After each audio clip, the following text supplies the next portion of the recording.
Hey guys, this is Daz, the Wattbike Atom Zwifter. I'm at a bit of a loose end, so I thought I'd just put this video together for you, which is a talk through of my pain cave setup where I work out with the Wattbike.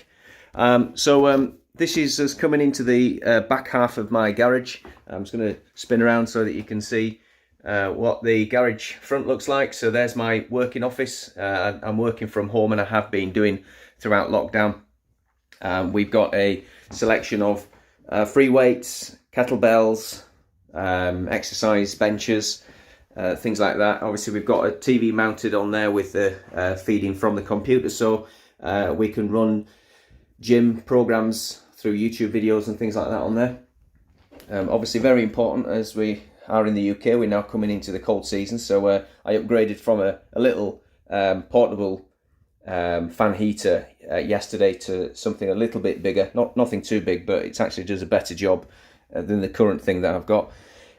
Obviously, where space is at a premium, you try to make the much use of it as you possibly can. So just to give you some idea of depth, so from the white grey corner of that wall to that wall is 2.5 meters, and it's 3 meters that way, and on the green wall it's 2.5 meters.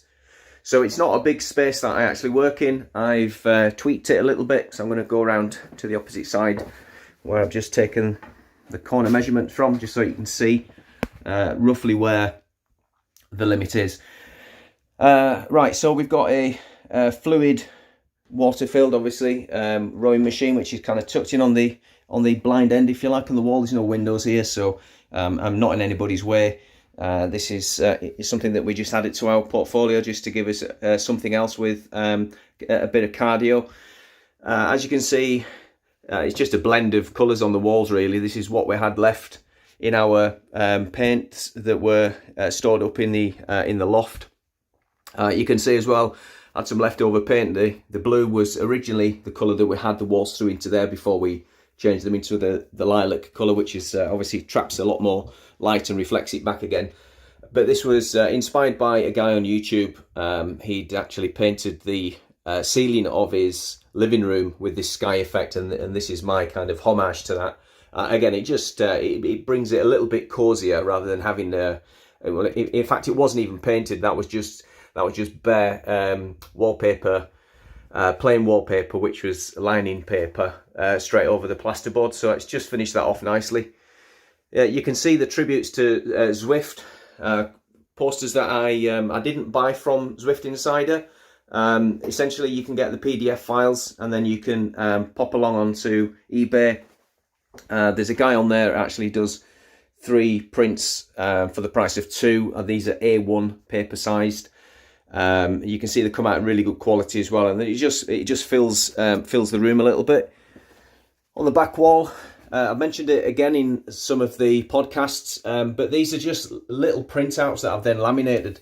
So these are the roots of all of the different worlds, if you like, within Zwift. So if you're not sure about what a particular course looks like, get yourself onto Zwift. It's called Zwift Hacks, H-A-C-K-S, and Zwift Hacks have got basically all of these, and you can screenshot them, print them off yourself, and then you've just got them all there in one go. I've even got the France maps. So yeah, unfortunately I have to keep the tumble dryer comfortable, but it was originally in this corner, which was kind of in the way a little bit. So it was there, moved it over there, and in order to achieve that, I went on to Screwfix, which is one of our hardware outlets in the UK. I just bought this extended extractor pipe which goes to the original outlet. Okay, as you can see, we've got a nice thick piece of rubberized flooring underneath this Wattbike. I think this is about 12 millimeters thick. Does a really good job. The Wattbike itself is a very small footprint, which is quite a benefit, because I previously had a mountain bike in here on a smart turbo trainer, which extended right the way out to probably where the little bar heater is there.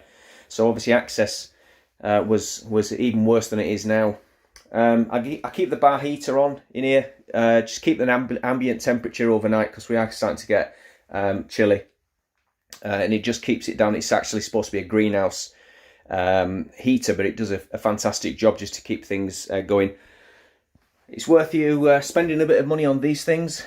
Tapos, so these are Wi-Fi enabled.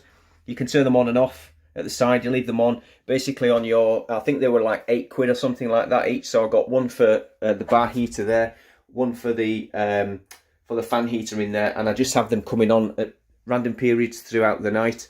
Tapo's actually got its own app, then you can just schedule when things come on and off. These little things as well. So this is a little directional. I found this on, I think it was on eBay or Amazon, but you can find them. I've actually cut this down because it was actually bended over like that, so the light was just shining on the back wall, which looked a bit rubbish. So I took a hacksaw to it. You can see the rough edges. These are actually GU10 bulbs, are similar to the ones that you'll get in roof lights, but these actually colour change. So I'm just going to demonstrate that to you now.